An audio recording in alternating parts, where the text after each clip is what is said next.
ice. You never know if it could change your life. Take a chance. Okay, hey, Rob, happy 2020. Happy 2020.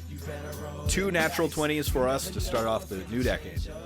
Foresight, hindsight, present sight, Truesight 2020. Oh wait, that's it. Truesight 2020. Hang on. Truesight is 2020. Truesight is 2020. You heard it here first, at folks. Dungeon Master of None. I'm Dungeon Master Matt. I'm Dungeon Master Rob. Rob, we've got to, even though Truesight is 2020, spend a little bit of time reflecting on the decade that was role-playing games in the aughts, teens, whatever we're calling this decade. Yeah, the 20 teens. That doesn't sound... The 20 teens. 20 teens, that makes...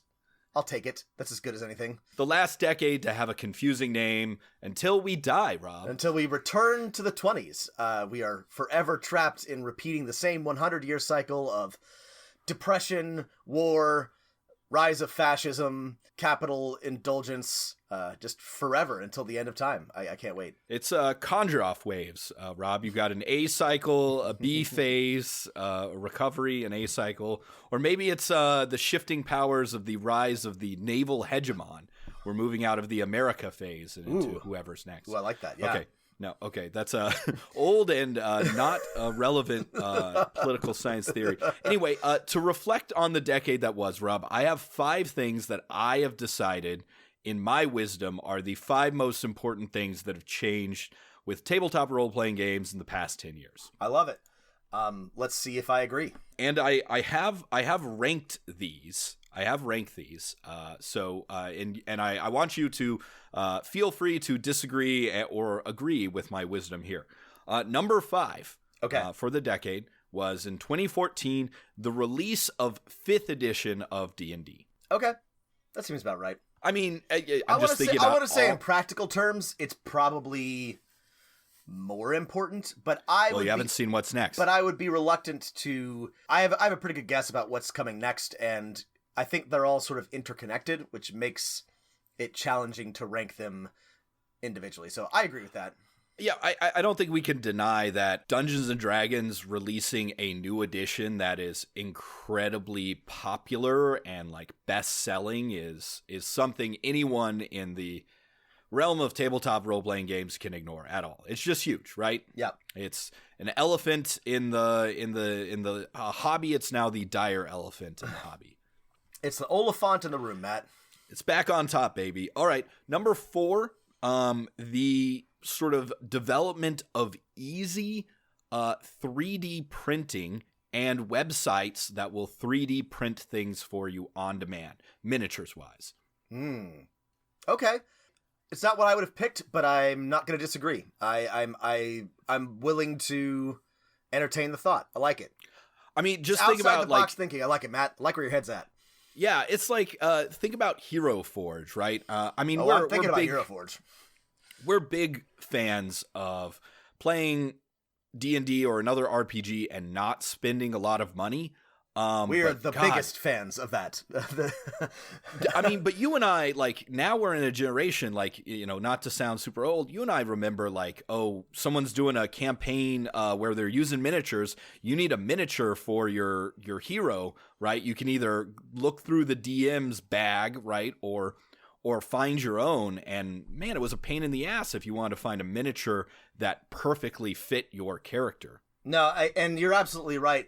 Almost all of my players, on their own, in my physical games, in my in-person games, have just gone on Hero Forge and spent $5, $10 on a mini and loved it.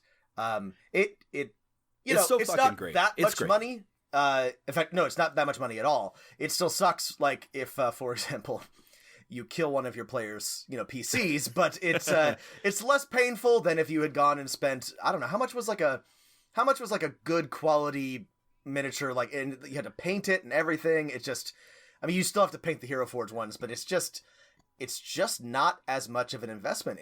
And just being able to bring your own mini is a huge, I agree, a huge boost. It's hardly any more than buying a single miniature from some, like, Reaper stuff. A single miniature could be $10 to $15. Yeah. And if you wanted one of those plastic ones that came in a booster pack that WotC made back in the day, man. You had no idea which miniatures you were getting. Oh, for sure. And now you can actually Those get suck. one that looks like your PC, which, Exactly. guaranteed, which is pretty great. Yeah, I like this. This is good. Yeah. Gone forever are the days, I think, of people who are like, well, I got this miniature. This is like my guy or gal, except, of course, they're not using a pickaxe. It's actually a battle axe or whatever. Yeah. Etc. All right. Number 3, I'm going to put as I don't know. I debated where to put this one. I think it's the rise of streaming and podcasts for the hobby. Being able to see or hear people play the game. Yeah. I might rank this higher, but I got to see what your next 2 are. Any list that doesn't include this is a fool's list. We've talked about this 1,000 times. We have nothing left to add to this, but the Adventure Zone and Critical Role and Friends of the Table and all these various streaming and YouTube offerings that let people see the game and enjoy it that way have been just. And this is interesting because it's tied to the overall rise of Twitch and streaming in general, which is a larger and somewhat troubling development, parasocial relationships and all that sort of thing. But leaving that aside, it's hard to sort of detach this from everything else. But I think it's critical to understanding the growth of D&D and the way the hobby has changed in 2010. Because if we were doing the 10-year challenge, let me just do a quick digression, Matt. Sure, go ahead. So at the end of the end of 2020 or 2019, a lot of people were doing the whole 10-year challenge. And boy, if you had looked at Dungeons and Dragons, the hobby, in December of 2009, I am not sure that there was a worse year for Dungeons and Dragons. That was peak 4th edition wars. That was, failed rollout of online tools. Yeah, just the lowest. Pathfinder was going strong, but still just, not as big as it was a rough time. People weren't playing it. The olds were going somewhere else. People were into World of Warcraft and not, like a good little boys and girls sitting down and playing and rolling dice with their friends. It was a rough time to be people a were tabletop saying gamer. the MMO had killed tabletop RPGs. This was a legit take. People who were wrong. People who were wrong, but it was a legit take. They're like, well, now we've got MMOs. People can get their social gaming. Dungeons and Dragons is dead. They were wrong, but boy, what a 10-year glow up it's been for Dungeons and Dragons for sure. I agree. All right, I only have one other system on here, but that is and this came out at the very beginning of the decade in 2010 and a second edition in 2016, but this was the Apocalypse World rule set, which then spun off the Powered by the Apocalypse rules. Now, I've never played Apocalypse World, but I've played 4 different games using that system. Yeah, I agree with Matt on this. I don't know if everyone will rate this number 2, but I think this is super important. I might switch the numbers, but these are all the same things I would put on my list, Matt. But any list of the change in tabletop role playing that does not include Apocalypse World or Powered by the Apocalypse is missing something very important. I think the just sort of the attitude to playing games from first edition Apocalypse World, or I guess goes back to Dogs in the Vineyard, of say yes or roll the dice, and in the updated edition, the sort of creating histories or connections among the characters. It's a system that, has a focus on a conversation between the dungeon master and players. It is still crunchy enough that if you're really into creating a custom character class, man, I've seen thousands of custom, move sheets for whatever game. And yeah, I mean, there are just so many damn games using this system. It's like back in the dark times in maybe 2009 when or I guess it was a lot earlier when there was tons of games using the D20 system. Yet this is a system that actually can be used for lots of different types of games. Yeah, there have been rules light systems or systems that were meant to be setting neutral that came real close, but Apocalypse World and its spin-offs is Dungeon World, Masks, Dungeon City World, of Mist. yeah, Masks. I mean, Blades in the Dark. I mean, what isn't there? It's just it's so good. It's not my favorite system because my brain has been poisoned by an entire lifetime of playing Dungeons and Dragons, but it's a very good system. It's intuitive, it works, it's fun to play, it doesn't bog you down. I have nothing but good things to say about it, and I think it's done a lot for the hobby for sure. Yeah.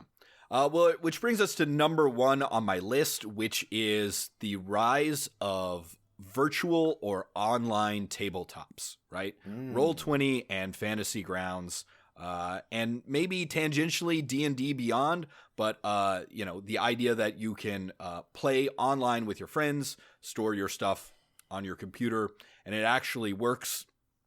That's pretty revolutionary. It is pretty revolutionary.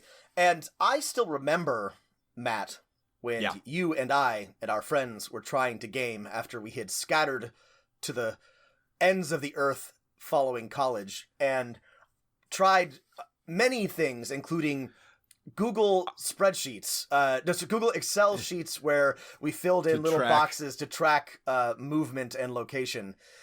There were a bunch of websites that were like, oh, it's a shared whiteboard, like for online classes, and we tried to use that, and they were also buggy and unstable. Yeah, and it was really frustrating. And this also relates to the stability and the growth of video chat and just streaming in general.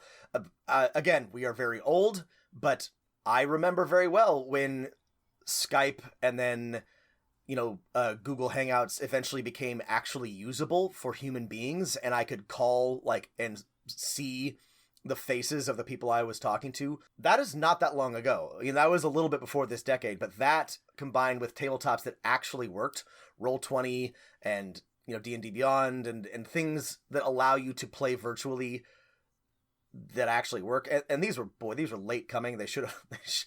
There just wasn't enough money. It should have happened earlier. There wasn't enough money in them. There's no money. Right? Yeah, but the fact that they now exist and they work is a big deal. Matt, there are 2 things that are not on your list that I'm surprised to hear. Yeah, critique my list. I'm not critiquing your list because I don't disagree with anything on it. But however, here's my 2. Put my list on blast, Rob. Your list is canceled. Here's my list. No, there's only 2 things that, and I'm not sure I would replace anything. But let me suggest 2 alternatives. One is the growth of Kickstarters. You're probably right. The explosion of functional and successful Kickstarted games, specifically. And this is a mixed bag because for every successful Kickstarter, there's probably 10 failed ones that never deliver. Yeah. But, every now and then you get a Monty Cook or, Numenera or the, assuming it's ever finished, upcoming Swordsfall or any of these really big name successful Kickstarters. Obviously Critical Role has had a couple. We'll leave aside. I remember the first thing I kickstarted, Rob, was the 13th Age. Oh, you remember that? It was like an add-on for either 3rd or 4th edition, right? And it was huge, right? It was the first thing I kickstarted. And it's 2011 or something. And this is part of sort of a larger ecosystem that includes streaming and a lot sort of Web 2.0 in general, social media. So it's kind of hard to isolate, but I think that's critical. And Matt, my number 1, and this is going to sound pithy, but I'm not joking. I think maybe the most important thing to happen to Dungeons and Dragons in the past 10 years is Stranger Things.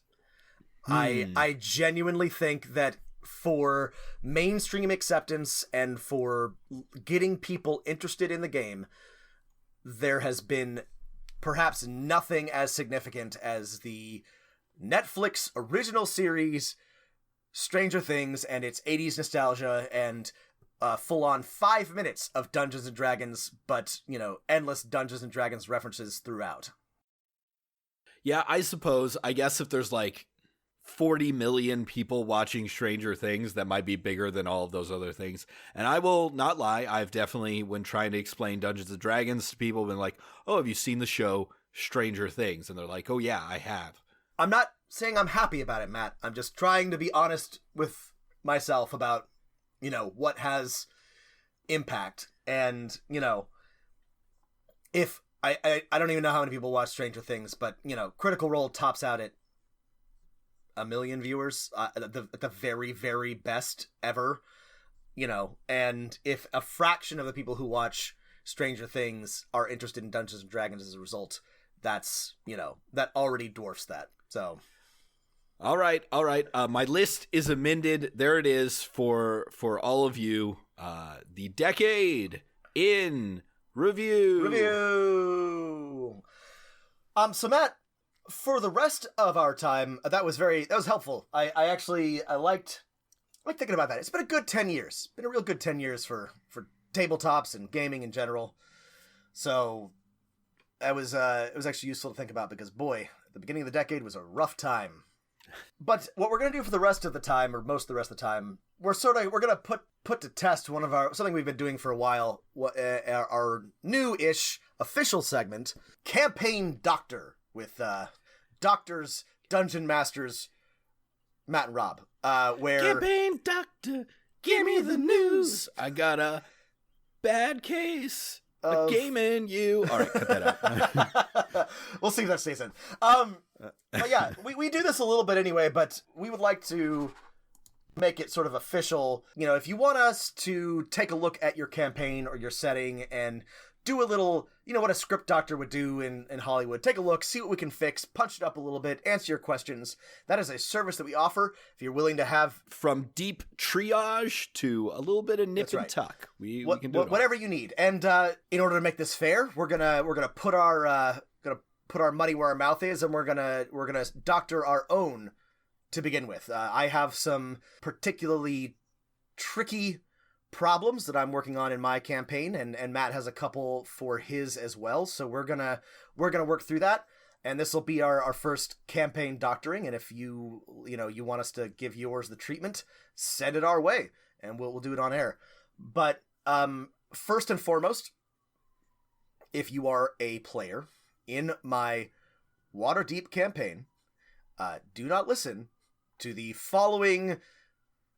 Basically rest of the podcast, though I don't think any of you listen, but putting that out there.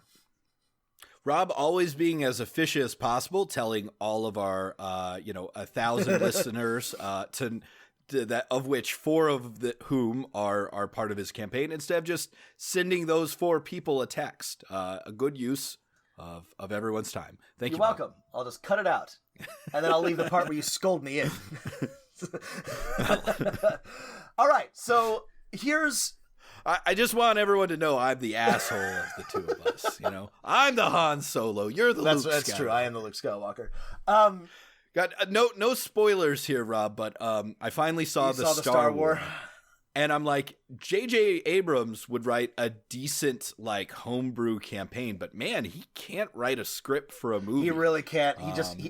Go find the thing to get the other thing. I keep thinking about... get the other thing. I'm going to limit myself very briefly.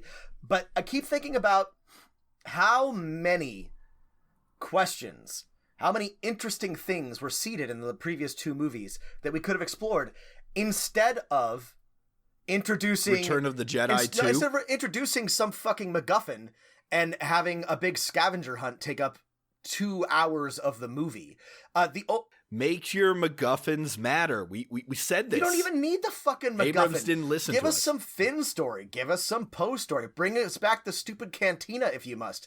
Anything would be better than introducing a last-minute MacGuffin when there's like 10,000 things we have questions about.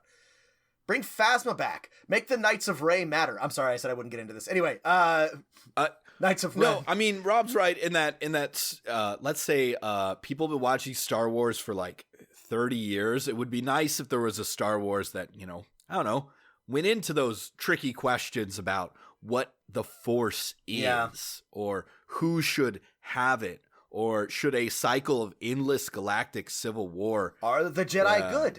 You know, is it good to have Jedi? That's fine. It's fine. It's over. It's done. It's now in the the Star Wars is over. The memory hole where I put Game of Thrones. On to caring about other things. This reminds me, if you haven't out there, you should look up Weston Games. This is for the D6 version of Star Wars, Other Space, which was back in the Wild West days of very few, you know, expanded universe novels and stuff like the that. Deep dark days between the prequels, or was it before the prequels even? Yeah, and it's like what Star Wars wasn't completely defined, and this module basically, shifts and like the player characters go to another fucking dimension. And it's super fun and super weird. I had a great time running it for some friends way back in the day, and highly suggest you try it to Other Space. Other Space. All right, back to fixing up some campaigns. So as if we were script doctors, as regular listeners, the Rise of Skywalker. Here's a little taste of what we would do. So now we'll do it to our own campaign. So as regular listeners will know, I just ran a group of 6 people total, usually a group of 4 to 6 people here locally in Portland, through Waterdeep Dragon Heist, which was a lot of fun. I liked it a lot. As we discussed, it was a pretty challenging campaign to actually run. There's a lot going on, and you have to really keep a lot of characters in your mind. But I'm really happy with how it wrapped. But then it wrapped, and I wanted to keep the game going. And my players were new when they started, but they are no longer new, so I wanted to give them the option to sort of decide what they would do next. So I threw a bunch of hooks at them, some from Ghost of Saltmarsh, some from Undermountain, which is sort of like the next progression, but they're not big dungeon people, and I respect that. I'm not sure I wanted to drag them through an eternity of it's basically to level 20, that's the entire rest of the campaign, so, or their characters' careers. I once played in a, 23 level, 1 through 17, 2.5 year mega dungeon. And while I loved it at first, by the end, I was so tired of it. So right? I wasn't sure. I wanted them to delve into Undermountain, but I didn't want to just be like, well, go to Undermountain for the rest of your time with these characters. And then Descent to Avernus came out as this was happening. And so I very hastily dropped some tentative plot threads that might lead them in that direction. So what happened was they bit on one of the hooks from Ghost of Saltmarsh, the salvage operation, where you're supposed to go and retrieve a lockbox, and I tied it into one of my characters' backstories. Lockbox. And I boost, so they're level 5, so I boosted the challenge a little bit, but what happened was that one of the characters, in character, made a very, very bad decision and got killed by the elder octopus that was, dragging the ship under, and lost the lockbox, which she was carrying with her because she was transformed into a giant octopus, which is much smaller than an... Love those wild shaped, yeah, which is much smaller than an elder octopus, by the way. Anyway, so the group was sort of... she had to reroll a new character. The group was sort of forced to reassess, and they went down to Undermountain after one of the many hooks that I threw at them, and got the thing they were looking for, and immediately booked it back out, and hightailed it right at Baldur's Gate, because I had suggested that maybe they wanted to go to Candlekeep to look for a book for one of the characters, who is a divine soul of Mystra. That's her sort of like background hook, as she's looking for a particular piece of writing about Mystra from the Time of Troubles. Ooh, very nice. So they're on their... So right now, just to get things straight, right now your characters are on their way to Candlekeep. So let me tell you what happened. So this happened very fast. Basically, I started the session in Undermountain, and by the end, they were already in Baldur's Gate. So I threw the Dungeon of the Dead 3 at them. I had them go through the very beginning part of Descent to Avernus. They got there, and there were refugees, and Captain Zodge, was like, hey, I need your help. I did not have them be as forcefully drafted, and I skipped a bunch of the boring stuff in the first part of Descent to Avernus. But anyway, they went through that. It was basically truncated into like 3/4 of a session. They went to Candlekeep. They met the mage there. And here's where I'm at now. They went to Candlekeep. They found out a bunch of interesting things. I made the following changes. So the Vanthempers in Descent to Avernus, they're the ones who worked with Thavius Krieg to send El Terrell to Avernus, to send it to hell and all that. I decided that they were working with the Castellanters from Waterdeep, who were not my villains, but I liked them, and I wanted them, and they're demon worshippers. So I decided that they were responsible, and that all those people were back in Waterdeep working on some sort of sinister plan. I also have not made it explicit what happened to El Terrell.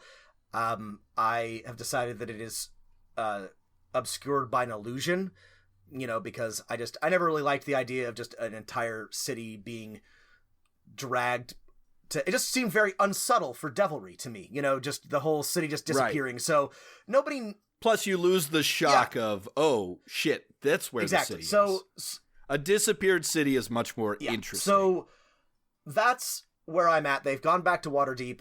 They've got some leads. So Waterdeep's their home base, right? They love Waterdeep. They have a lot of people there that they care about. The Castellanters are involved somehow. So the puzzle box, the shield of, with the pit demon in it, all of that stuff I've just sort of, or the pit fiend, I've just sort of shifted. And so I'm trying to figure out how to sort of like weave this all together, because as we talked about during our review, the first part of Descent to Avernus is pretty I want to get them to El Terrell in Avernus, and I want to make it interesting and compelling, but and I have some ideas, but I'm trying to make sure that it all sort of like stitches together cohesively. And I'm trying to keep like some of the big reveals a secret, because that's a lot more exciting. I'm trying to make some of the villains a little bit more compelling, because that was another problem with Descent to Avernus, is that the people you meet in the first chapter don't matter. They're not at all important. And so this is where I'm at. So I've bought myself a little bit of time. They're trying to figure out, what everyone's up to back in Waterdeep, but I'm trying to take the next step. Okay, I think here's a couple things, right? We've got a problem with villains. We've got a reveal that a city's been dragged to hell, and how do we want to stitch these things into situations so that your players can uncover them?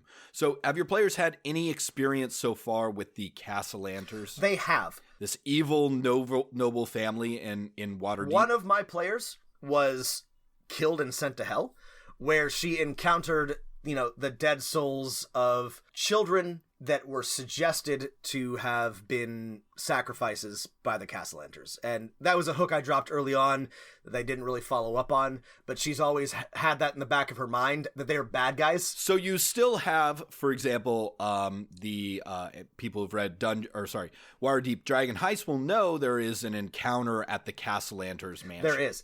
And I am hoping so. Oh, and also I forgot to mention. So in Waterdeep Dragon Heist, one of the noble families they do encounter, the Gralhoons, are linked to the Castellanters, and my players did discover that, so they know they're bad. Here's what one thing I could do to suggest is, for example, and we need to still workshop how you get the players interested in going to the Castellanters mansion. They get there and they uncover, perhaps, and if you want to bring in Skullport or something, that the Castellanters have been shifting all of their political power, all of their minions, all of their resources to Baldur's Gate, and they have a lot more power than it seems like they've had before. The Castellanters' big plot could be this: selling the city of Waterdeep to the devils in exchange for power, and what they get out of it is that they will have a complete takeover of Baldur's Gate, which will then become the most prominent and powerful city on the Sword Coast, with the Castellanters in charge. The Castellanters realize they never have enough. There's too many Masked Lords. Yeah. There's too much balance in the city of Waterdeep to ever take it over, but they can take over Baldur's Gate because the Vantham peers are actually a sub-branch of their family or something like that. And that actually works really well because the Descent to Avernus puts the idea in the player's head. The Grand Duke is missing.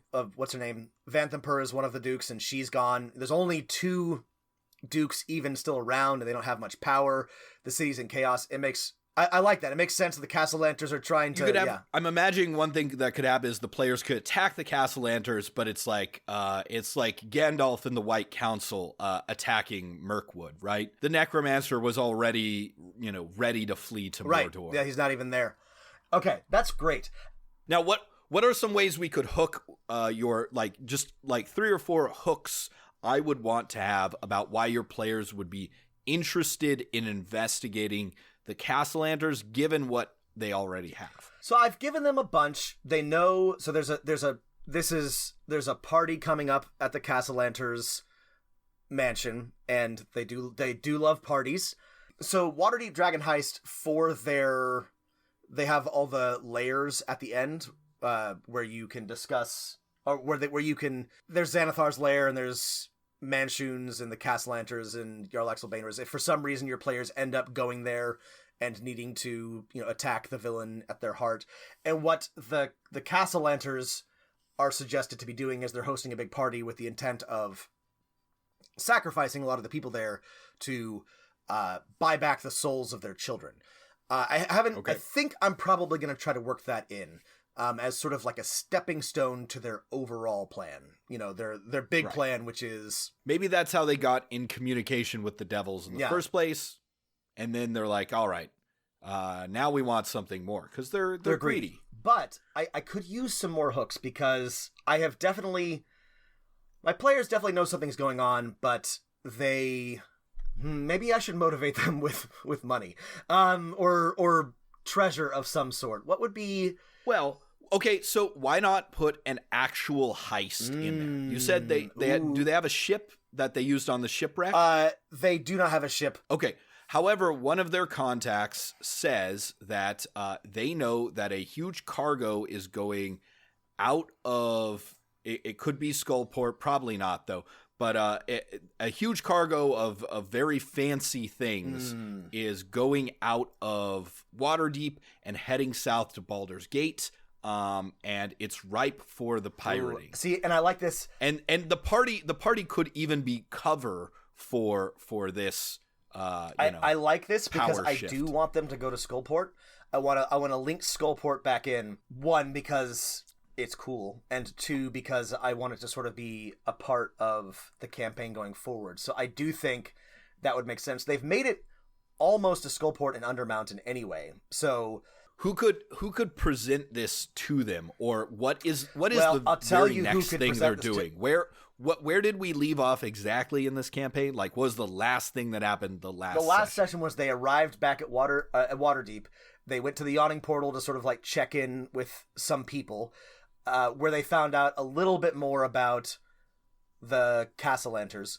The very last thing that happened was they discovered a noble had been kidnapped by the Vanthempers, and they fought some dead 3 cultists and rescued him. That was the absolute last thing. Though, so they have a rescued noble. They do, right? Though I'm thinking the perfect person to deliver this bit of information about a heist would be Jarlaxle Bainra himself, who was their villain, but they sort of like ended on a not friendly rivalry, but I think they enjoy him, and I think delivered the right way. Remind me again who He's the drow. He's the drow. Oh yeah, that's right. The fancy guy with drow the hat, pirate. The pirate. Yeah. Probably the least evil of the potential villains for Waterdeep Dragon Heist. Well, that's perfect for a Skullport pirate mission. Maybe his plan is, since they decimated, I'm guessing, some of his organization. Oh, for sure. The players provide the muscle. He provides the info. We split the cargo 50-50. And he doesn't want, maybe he knows the overall plan too, and he doesn't want Waterdeep to get dragged to hell more than anybody else does. It's his... I would say that as of yet, let the players be the first people to discover that Waterdeep has the potential to be dragged to hell. No, right? Because remember we talked about the Waterdeep, there's too many big NPCs, right? Have the players be the first ones to discover that. He just knows that the Castellanters are doing a Godfather-style move from New Jersey to Nevada. Okay. Right? I like that. That's good. That's a good hook. They'll love that. So we've got the hook on the cat. We've connected the Castellanters. So I feel good about. We still need to deal with the discovering the secret of Elturel and discovering when are the players going to discover that Waterdeep is next on the Devil's hit list. There's one more thing. The last thing I could use your help on is getting to Elturel. Right. So let's just go through that far. So this is so the players know Elturel something bad. So this is what I asked you about earlier. So in Descent to Avernus as written, there's a little puzzle box that Thavius Krieg has with him, which contains the contract which he signed with Zariel, which is okay. I like the idea of devils having contracts. They're very lawful. I think it's sort of interesting, but I just can't figure out why on earth he'd be carrying it around. I guess maybe if that were like a condition of his contract, but that just feels very contrived. And I'm trying to figure out a reason.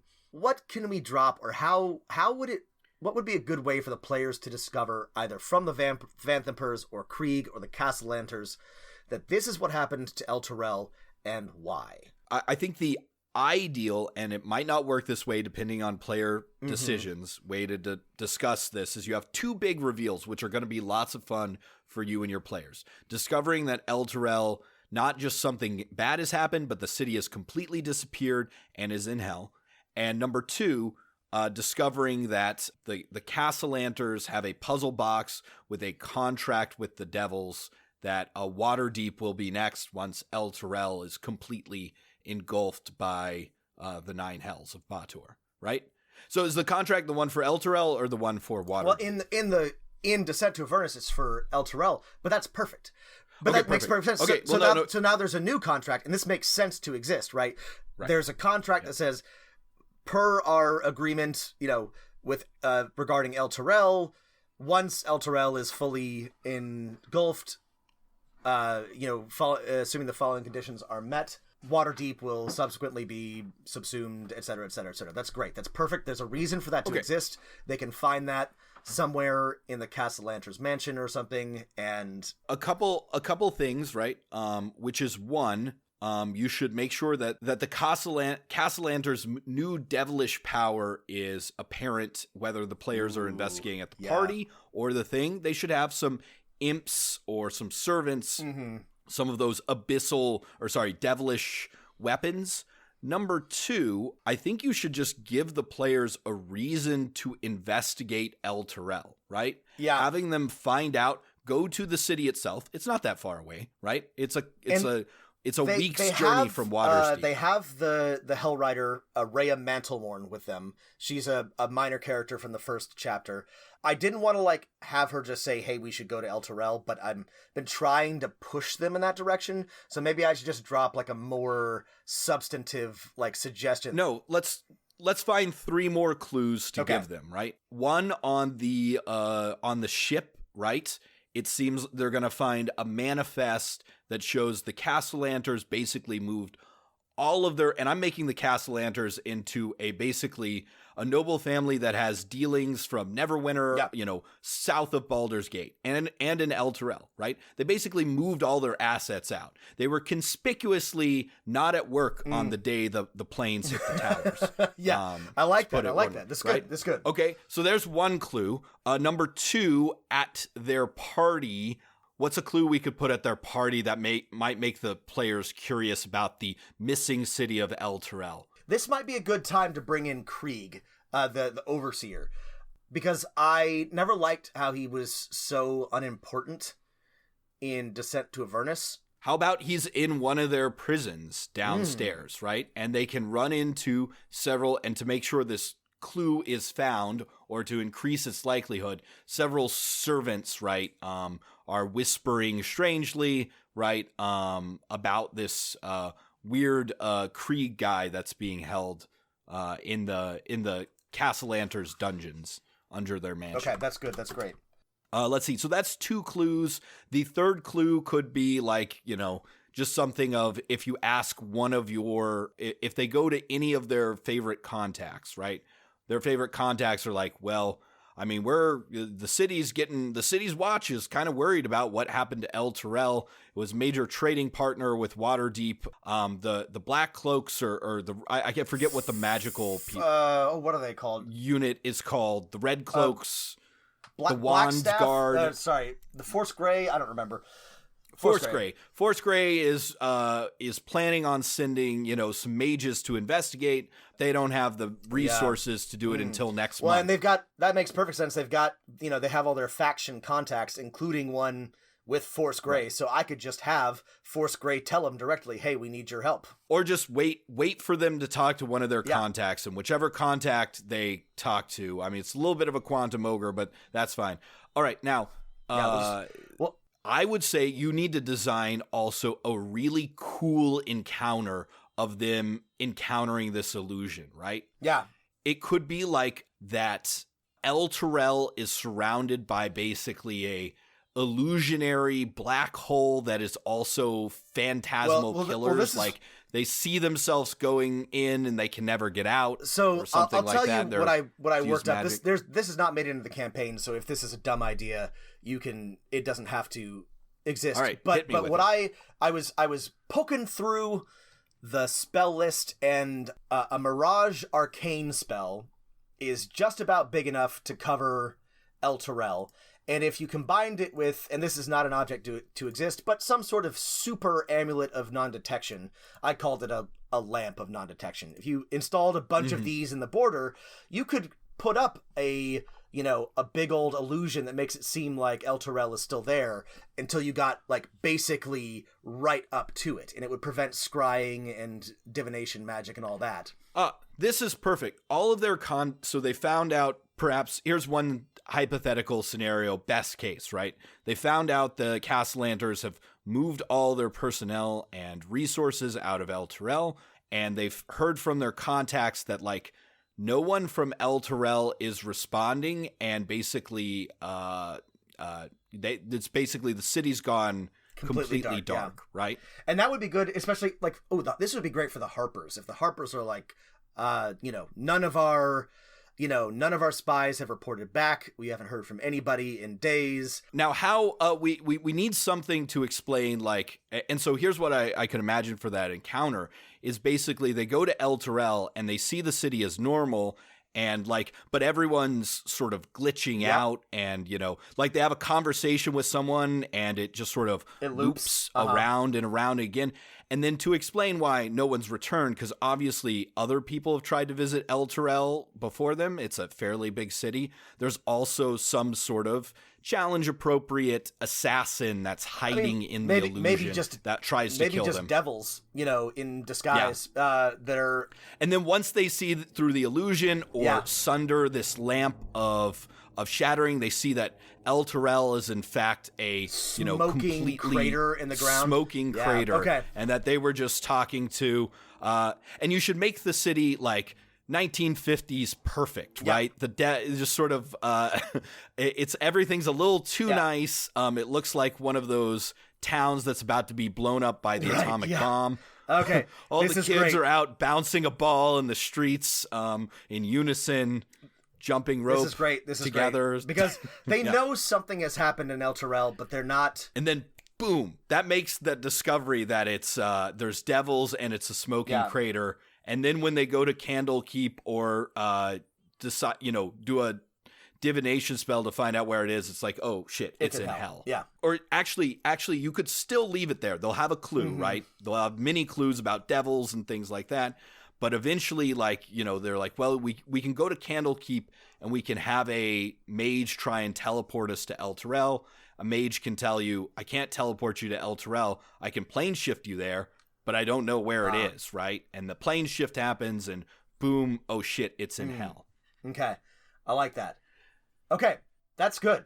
The other thing is, I think, one thing that we talked about is there's never any, your players might be the type of players who might want to go back to Waterdeep after going to hell. And this is the thing I was thinking about. And I was thinking, rather than have it be a one-way plane shift, what if there's a portal somewhere? What if there's a rift? Maybe even in Undermountain or somewhere that they could potentially go back and forth if they want to, because I don't want to, I think it's probably fine if they're in hell through the rest of the campaign, but it might be nice for them to be able to, within reason, return to their home base. You could also give them a magic item that will let them plane shift just give back them something with limited plane shift ability. The wizard's like, sure, I can plane shift you down there, but for an extra 1,000 gold, I'd be happy to just sell you this That's item. a great idea. In case you have to come back. I hate the idea of a one-way trip, especially they've got so much attachment to Waterdeep and so many allies there that I think it would suck for them to not be able to talk to them or go back for 5 or 6 levels. One more mystery I have here on the campaign doctor, right, is the sort of terrifying discovery that not only has this city disappeared, the Castlanters are planning something big, but that in fact, if the players do nothing, that Waterdeep is next. Mm-hmm. I think the characters should have to find this out back in Waterdeep. Yes. Perhaps the puzzle box is held where the original contract was signed. This is how I'm imagining the final. This is my ideal path. The players may not follow it, right?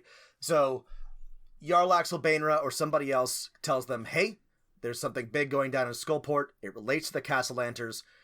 There's a cut in it for you, and also you get to stick it to the Castlanters who you hate.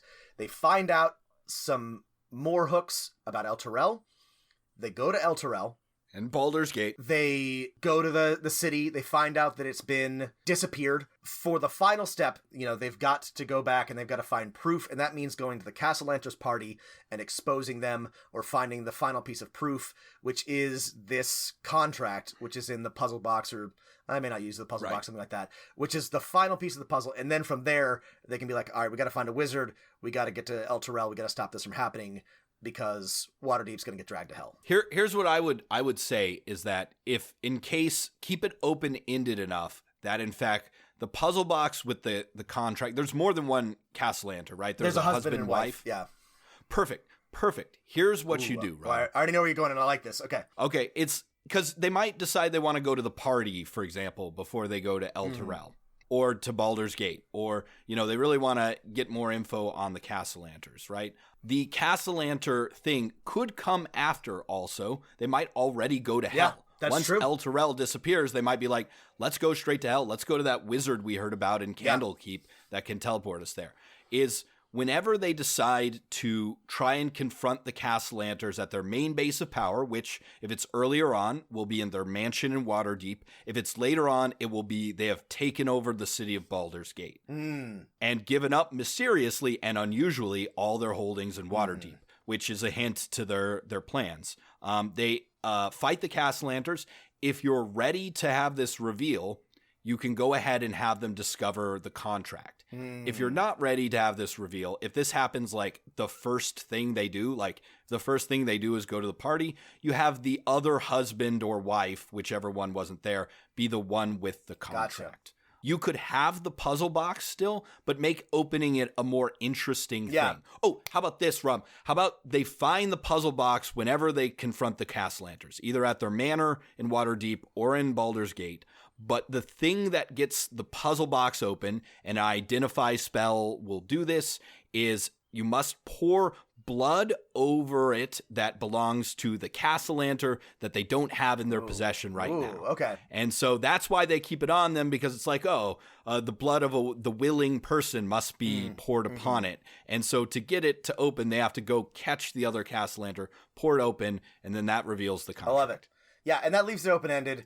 And then they have the quest to go destroy the original contract down in hell. Perfect. Okay, that's great. That gives me plenty to work with to make sure that I can smooth out all the edges. I have an idea for El Terrell itself. We talked about how we didn't love the second chapter, but I love... Right, yeah. That was the other thing, is once you go down to hell, you start in El Terrell, and while that's kind of level-appropriate stuff, right? Yeah, I'm going to need to adjust the challenge rating a little bit, but I want to use that because I love the idea of fighting your way through a blasted city in hell and like trying to rescue the Grand Duke. But as it's written, it's just a bunch of like random encounters. So I have a lot of time to rewrite that, and I'm working on that. I have a bunch more. That's far enough down the road. I mean, my instinct would be like, your players haven't had the equivalent of like a war kind of thing yet, and basically, map out the city and be like, these are the places that are controlled by the various human factions, which in their 3 months down here have begun to split. These are the parts that are controlled by demons. These are the parts that are controlled by devils. The players, which your players love, the sort of diplomacy, sort of talking to people, might be able to navigate their way through, or worst comes to worst, fight their way through. This is the the devil section. Here's where the paladins of whatever have holed up. That's a great idea. So I'm gonna adjust that. I'm gonna do some work to the path of devils and path of demons. All the things we talked about liking, but being just sort of linear and grindy. But I have plenty of time to work on that. I've got like a nice solid path for getting there, and I can tie in some things that I'm excited about. So thank you, Matt. That's very helpful. If you couldn't tell, we can always find the trouble. We don't need no help. Singing, oh, Mama raised me well, but I don't want to go to heaven without raising hell. Get it? For all our listeners out there, right, if you're ever stuck, right, having another friend who is not one of your players, which sometimes is hard, sometimes you can't find that person. Yeah. Sometimes all the people you know who play Dungeons & Dragons are the people in your own game, right, sort of talking out your campaign, right, if you can keep it succinct enough that you can keep your friend's attention, right, you can, is really helpful, right? I've done it dozens of times. So we got a little bit of time left. Let's talk about levelers, Matt. What are you working on? Right. So we're resuming our campaign. We had a long hiatus while all three of my players moved to a new city, and then one of them had a baby. But we're coming back now that the baby is grown enough. It does not need 24-hour care. Most of the things, my campaign's pretty episodic, but I'm working through their next couple adventures. When we last left off, they had rallied some townsfolk. By the way, Levelers is a game about basically anarcho-communalist witchers. Yeah. That go from town to town and solve problems. I played in a draft of this, and it was a great idea. It's super cool. Yeah, just going town to town solving problems, which is if you were like in our review of The Witcher, you're like, why can't everyone just be a witcher? Yeah. That's basically my idea. It's heavily inspired by Dogs in the Vineyard, but Dogs in the Vineyard is kind of icky sometimes because you're enforcing 19th century Mormon social norms. Not great. Which, not great. But I mean, it's fun if you're like, ooh, what should we do? But I want my players to be, and my players want to be, the actual good guys. Yeah. So when they last left off, they had rallied. There's basically a wizard that was mining evil gems and had upset a bunch of mine fae. And by mine fae, I mean fae that live underground, which was a lot of fun. They played with some boulders and some weird gnomish-like things that could grow their hair. And they basically rallied the townsfolk to storm the wizard's tower and his guards. And they had several sessions of doing this. That was a lot of fun. They learned the lesson. Townsfolk are level 1 commoners, and while they can be inspired to do a lot, they can die very easily to a fireball. So right now they have a lot of guilt on them for basically leading a bunch of villagers to their death, but their path of solving problems must continue. And they have a choice, and I don't know where they're going to go, but they said they were interested in hitting all 3 of these. So they're interested in going to some forest communities that said they needed their help. One is going to be all I literally have in my notes, Rob, is village infected with lycanthropy. I love lycanthropy. I mean, a classic. And I have no other ideas besides that. But for that one. Okay. So sorry. Let's hear your others before we get there. That's honestly okay. That's enough for me to run a session. Sure. I need a little more prep. But I love the idea. Yeah, but go ahead. What are the others? The other one is if they follow where the next wizards town is, where there's evil wizards, they're gonna find that and this one's I think a little more fleshed out, is that monsters have been hunting the villagers, people have been dying. They're gonna go and kill one of the monsters, and they're gonna find a serial number on it, and they're gonna find that the wizards have been mass producing these and testing them on the poor defenseless peasants. And the other one, which I do have pretty planned out, is a town I plan on throwing in there whenever I don't have anything else prepared, which is basically a Groundhog Day town. There is someone who has discovered some ancient scrolls that create immortality but they've done the spell wrong, or of course this magic has a monkey's paw to it and can never work, and they're at a village that has been resetting again and again. I haven't come up with a good reason why they're immune to the reset, but once I do, that one's ready to roll. Well, here's the thing. Don't make them immune to the reset. Just have them remember. Oh, no. Sorry. That's why by being immune to the reset, I mean, they remember. They're not immune to the reset. After 2 hours in the town, they go back to the edge of the town. So, I mean, the obvious answer is that they're... Obviously, the town is having a polka festival as they arrive. Is that they're... The music... They're immune because they're levelers, right? Their unique magical lineage and powers. They're in the middle of they were looting the wizard's tower when we last left off, so I have some unspecified loot, so I could give them all amulets of resistance that actually that too help them prevent them from resetting. So you've got 3 good options.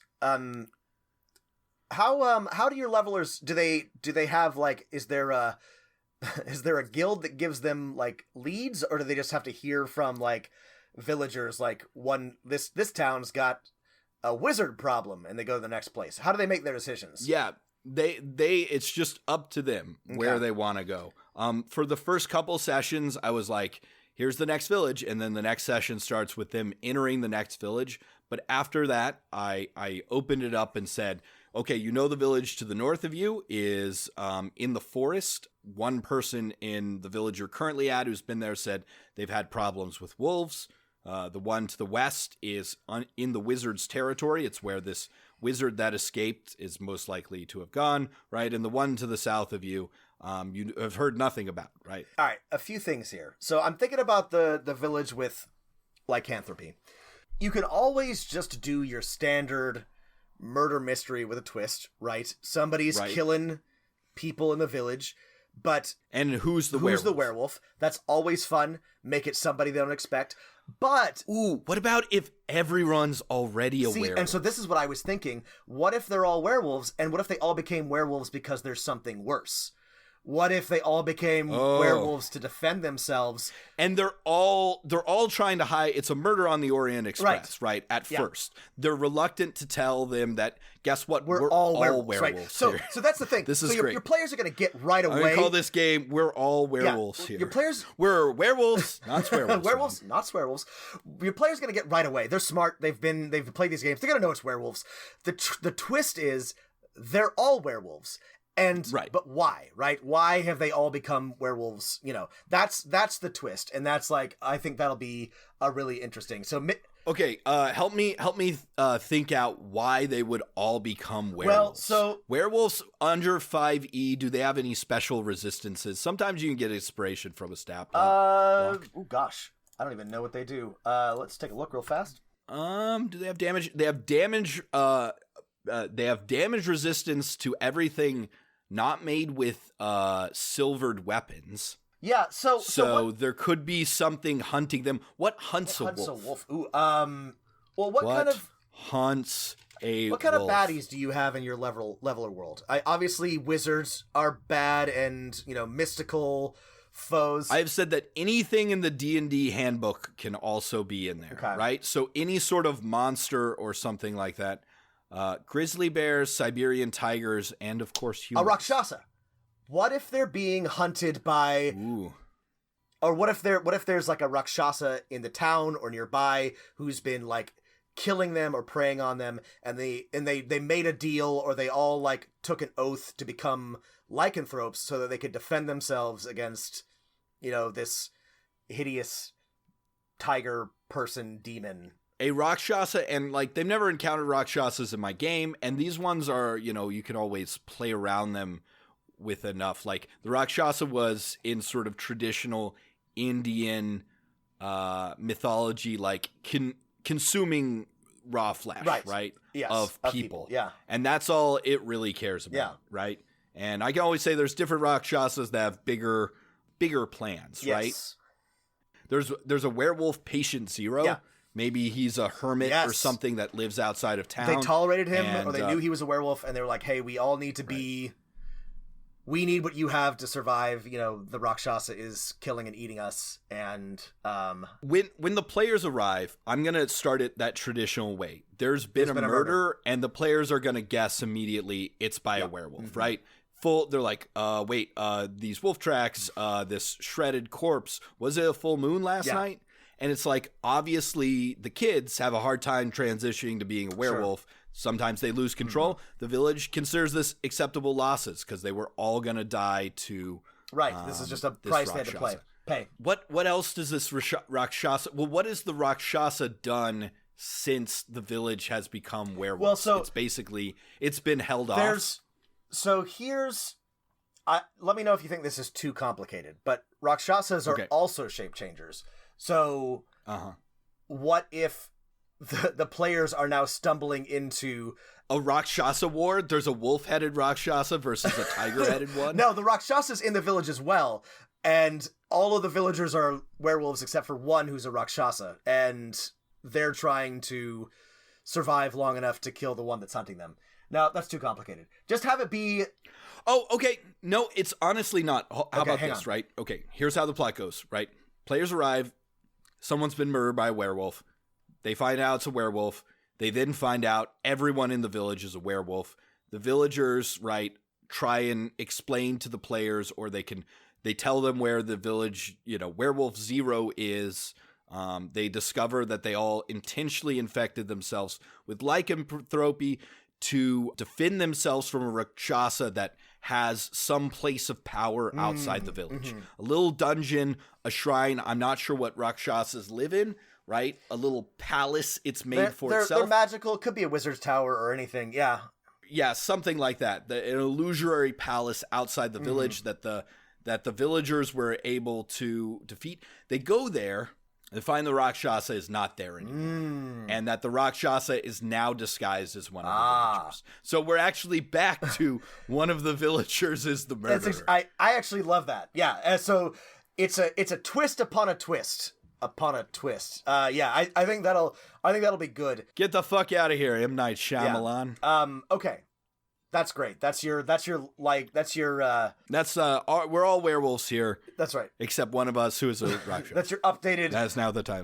Lycanthropy hook. It sounds like also the other thing I was thinking when you were talking to me is it sounds like the players need a chance to redeem themselves. Sounds like they had their Butcher of Blaviken moment, and they're feeling. They really did. I mean, it not in the same way. Like they didn't cut through a bunch of mercenaries and then get framed for it, but it's like. They sort of assumed that, there's an evil wizard and we know he has a guard of 6 armored men-at-arms, right? The villagers have been the ones suffering. They got a little deep into some theory here, but they said that the villagers needed to be the ones to liberate themselves. They tried to Seven Samurai it. They tried to Seven Samurai. In fact, I think one of the players exactly said that. They're like, well, let's Seven Samurai this, right? And they got all the villagers with marked stakes. And I didn't want to be a dick about this, but my plan was always when they fought the knights, this wizard would show up at the top of the tower, throw a few spells at them to make it challenging, right? And then go back in and they would be like, well, fuck that guy. But the wizard did that, except there was a bunch of level 1 commoners, most of them teenagers. Yeah. Some of them, one of the players had developed sort of a maternal relationship with.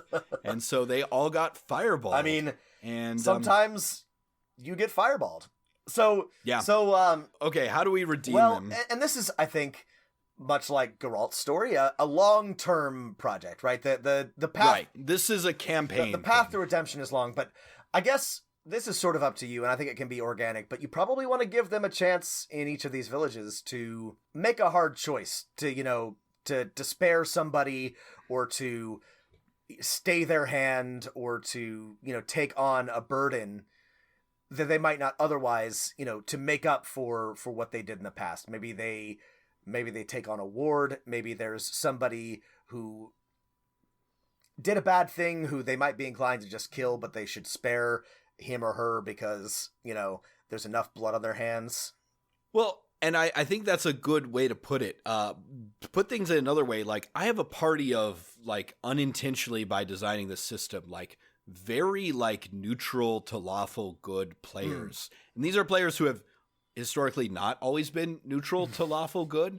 Like they have made the hard choice, and usually, I mean, I can't be the one to judge whether it's right or wrong, the one where they've felt best about several times. This Seven Samurai thing was, I think, an honest mistake. It was well-meaning, and, you know, sometimes things don't go your way. Exactly. It's not that kind of story. So, I mean, I think a chance for them to save a large group of people, maybe that don't owe them anything. So I'm thinking next time they go to a town that's in the clutches of some evil wizard or evil empire or something like that, instead of, you know, rallying the town against them, they would have a chance to sacrifice themselves for people who don't even like them. Right? I'm not sure what sort of monster or situation would engender that kind of choice. And another thing that you can do isn't quite as challenging, drawing again inspiration from The Witcher, is, you know, maybe they come to a town that's been enthralled by or lied to by a wizard, and they have to take great pains not to kill any of these townsfolk who are trying really hard to get killed by them, because, you know, they're trying to do the right thing and it's not their fault. How about a Twilight? I mean, maybe this is stealing too directly from spoilers for the first episode of The Witcher, but a sorcerer who's just like, I have the charm person power, I have the friends cantrip, I have the dominate person spell. I basically enthralled everyone in a village. I'm Mr. Purple from Jessica Jones, if anyone has used that. I think that's great. And you know, of course it's been done before, but it's a good challenge for players, and I think that it's a great way to, you know, force some different decision making, especially for a good aligned party. Yeah. Just all right. I think that would be a good chance for them to approach a similar situation and try to you know, make up for or redeem themselves in a certain way. I saw a werewolf with a Chinese menu in his hand, walking through the streets of Soho in the rain. He was looking for the place called Lee Ho Fooks. Gonna get a big dish of beef chow mein. Werewolves of London. All right, Rob, thank you for playing Doctor. Of course. This was actually super... Are you sure you don't want to call it Campaign Doctor and not Playing Doctor? I'm 100% sure I want to call it Campaign Doctor. Let's call it Playing Doctor. Playing Doctor with Rob and Matt. Okay, it's not terrible. That. Terrible. So yeah, this was actually super helpful for me. Thank you, Matt. This is a lot of fun. If you want us to give your campaign or your homebrew setting the same treatment, send us some questions and we'll do the same thing. Do we have time for one? Do we have time for one letter? All right, we've got time for one letter. Here's a letter. It's from Jed. It says, "Hi, Matt and Rob. I'm quickly appreciating your podcast. I help facilitate a group of middle and high schoolers at a weekly 3.5/5E group in Bellingham. I appreciate your episode on world building. The notion of having short, middle, and long-term world building facts is a great rule of thumb. As our fall season is ending, I'm hoping to introduce for the winter season a new gestalt. Everyone submits slips of near, middle, and long-term history in a hat, and then has to do a one-shot episode with whatever they pull out." What do you think, This Rob? is some... I mean, I love the idea. I think it's a super interesting approach. I would love to hear more about what teachers like this have to do with their students, right? To really get them to think creatively when they have these RPG or D&D clubs, right?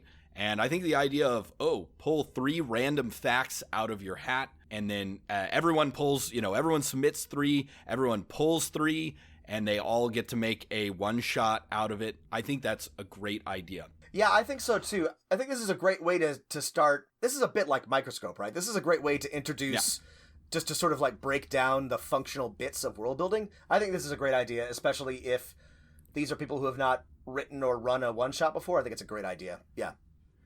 Here's one thing, since they're just one shots and they're just middle and high schoolers, right? I would want to, as this club facilitator, make sure I review all of the students' hooks before they go into the hat to make sure none of them are too difficult, and to probably model writing some ahead of time.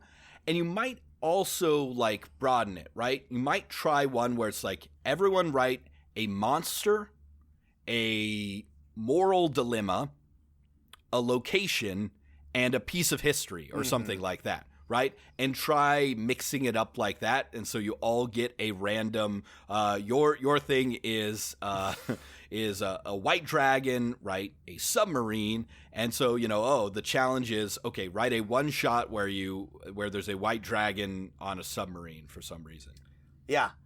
I would also, if you're going to stick with the 3 bits of world building lore, the near, middle, and long term, I would give each player or each designer a wild card, something either they can redraw or swap out one of the pieces in case it ends up being too challenging. Just because this sounds like actually like a pretty. I think this is a great test, but I actually think that this sounds like it could be real hard depending on what you end up with. So that would be my only suggestion, but I think it's a great idea. I'm curious to see how it goes. The other thing is you could always have every person do 2 and draw 2 for each one, and they get to pick which one they like better. That would be good too. Right. But yeah, Jen, I think this is a super good idea. I would love to hear how it turns out. Yeah. Please let us know if you are a teacher running a D&D club for students. This stuff is fascinating. Yeah. All right, everyone. Thanks for listening. If you want us to campaign, Doctor, if you have other questions for us, if you have any sort of suggestions or thoughts, please add us on Twitter at DMofNone. Email us at dmofnone@gmail.com. Give us a call on our hotline. That number is, Rob, 774-203-4629. Again, 774-203-4629, the Dungeon Master hotline. And thank you, everyone. We just checked the stats. In the last 18 months, our show has been listened to and downloaded over 100,000 times, which is ridiculous. Absurd. It's terrible. What's the matter with you? But yes, thank you for the big 100K. We'll be doing this for as long as you can bear it. But yeah, thanks for listening, everybody, and happy 2020. Happy 2020. Keep rolling them dice. Call me Dr. Worm. Good morning, how are you? I'm Dr. Worm. I'm interested in things. I'm not a real doctor, but I am a real worm.